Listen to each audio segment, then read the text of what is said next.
शिंदखेड राजा तालुक्यातील रोडजवळच असलेले हे वटेश्वर महादेव मंदिर म्हणायचे. आणि इथेच वटेश्वर ओलांडा म्हणून पण याचे वलंडा आहे. हो, हां वलंडा सुद्धा आहे.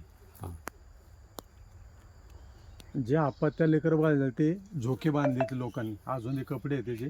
अच्छा अच्छा. ते लेकर बाळ झालं काय नाही, कधी कोणाला काय देणं घेणे काय नाही. त्याचा विस्तार कसा झाला पहा वडाचा. मग बाबा इथंच बसायचे समजा.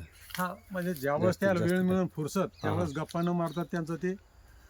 आणि जप माळीचा एक माळ जपली की एक खडा टाकायचा. बर. तर जवळपास एक ट्रायली खडी झाली ते जपाची. असं आणि त्या खड्यावरती समाधी तिथं मंदिरात असते, त्या खड्यात.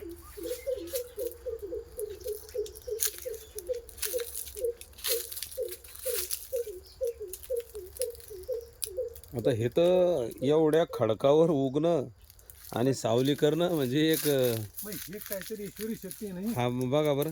आता दगडावर सांगा तुम्ही, पावसाळ्यात सुद्धा पाणी वाहून गेलं कोरडे पडते. हा, आणि याच्यावर वडा झाड इथं चालू झालं. एवढं हिरवगार सावली देणारं हे वटवृक्ष झाड. याच्यामुळेच वडाचं झाड तोडत नाहीत कोणी लोक. नाही, वड, उंबर आणि पिंपळ हे झाड तोडणंच वर्जेच आहे, हा. ग्रंथामध्ये त्याच सांगितलेलं आहे.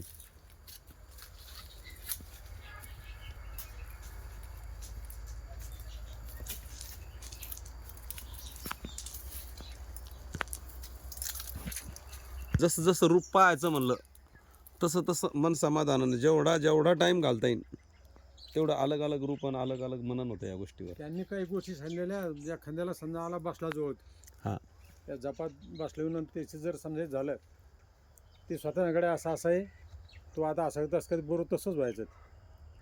इथले उदाहरण साहेब, इथं आंब्या थाटीवादे खूप मोठ्या आहे. हां हां हां. आता जवळपास मध्ये 2-3 झाडं आली, 27 आंब्या झाडं होती. बर. दत्तजय स्वयंपाक तिकडे चालला सुरू, खाली चुली पेटल्या, सगळं झाले. आगी मूळ झाडावर ते गावात होते. आणि घरून निघले ते मूळ उठले, सगळे मूळ उठले. लोक चट सायरावारा झाली. बर. आगी अरे बुवा असं असं तसं. आणि मग तिथून आले ते लोक, बघा काय झालं काय म्हणे, आगीमुळे उठले ना, असं आहे ते तसं आहे म्हणे. ते भांडण काय ते, चला म्हणे कुठं आगीमुळे उठलं म्हणे, काही सांगू राहिले तुम्ही.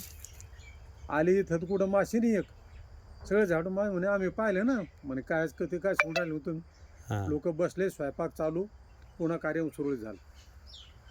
बर. अद्भुत शक्ती होती एक. शक्ती म्हणजे खरोखर